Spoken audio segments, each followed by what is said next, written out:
What made you decide to get in the golf business? Well, I played golf, for many years, and I was in the excavation business, so I figured, why not? I love the game of golf, and I had the equipment to build a golf course, and then I used to go to Arrowhead Golf Course. I built that Winnebago dealership right across I-75 from there, and we used to go over there for lunch every day. And Mr. Humming that used to own it, he owned a construction company, and that's how he got started. He bought a big piece of property, used it for a construction yard, and worked on the golf course in between jobs. And I figured, boy, that was a great idea, so I thought I'd try it.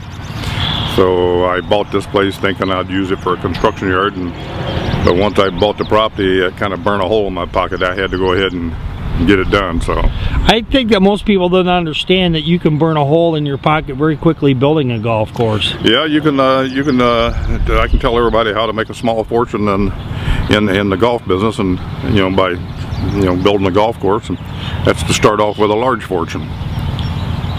Now this golf course, in my opinion, is a masterpiece. You did a phenomenal job, and I would think that most golf course owners, if they tried building their own golf course, it would be a disaster. But your course is one tough son of a gun.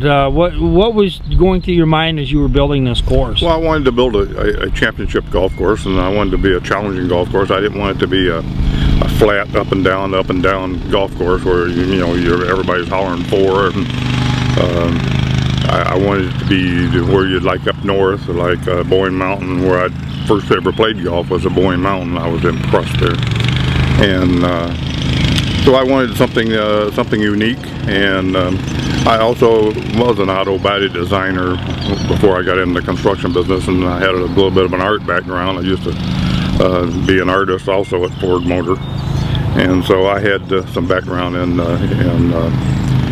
doing actually the drawings and all that kind of stuff. I really enjoy seeing all the wildlife on this course. The deer are almost friendly enough for you to pet them, but not quite. And what are some of the things you'll see here? Well, sometimes the deer want to hitch a ride with you. I almost had one in the cart with me here a while back. What was your question? Well, what about all the wildlife at Copper Hills? You're going to see deer, and what are some of the other things that you're going to see you'll here? See deer. You'll see all kinds of wild birds like herons and egrets, and you'll see the big sand, what they call them, the great big brown birds. I forget what they call them. Sand cranes. Sand cranes, yeah. There's a family of those living here. There's just about everything except maybe a tiger or a bear. Let's talk about a couple of the key signature holes on each one of the nines. First off, the marsh. What are a couple things that make the marsh unique? Well, the marsh is pretty self-explanatory. You kind of a lot of hit over areas from the back tees. We have 5 sets of tees though, so I mean you can kind of pick your own medicine. So each hole has a unique layout. I try to make it where if you're playing golf there, you won't be able to see the guy behind you. I mean the guy on the next hole to your left or right. And I also wanted the residential development, which I do have, and I didn't want it to be out of bounds on each side of the hole like a lot of residential golf course developments where if you hit the ball left, you're out in somebody's yard. So I don't have any golf hole here that has residential on both sides of the hole. So. How about the jungle? Is there a couple signature holes or looks that we should look for on that nine? Yeah, all 3 nines are a good challenge to golf. The jungle's a little tighter, but a little shorter as well. But so you got to hit a more quality shot there.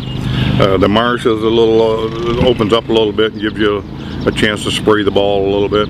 The hill is just like it says, it's the hill, and you get a lot of up and down elevations. We got one of the highest golf course elevations in southeastern Michigan here. Let's talk about do you have a signature hole or two at this course?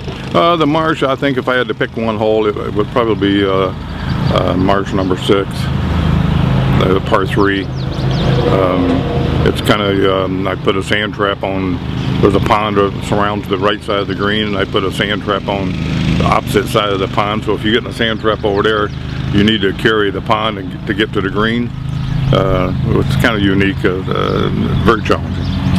You have a couple of holes that made a couple of toughest holes in southeastern Michigan. I believe that one is number 9, and is it on the hill course? Number 9 on the hill made John Deere's most beautiful, brutal holes in golf. It won the number 9 hole position, and that was throughout the United States and Canada. And we got put on a calendar for John Deere. Is there any other holes that you get a lot of accolades or a lot of positive comments from the public? Or is it just a whole course? Yeah, the number 6 on the hill is a par 3, the little short par 3, but it's kind of down in the woods and kind of unique up on a wall, a big stone wall, the front of it. Get a lot of comments on that.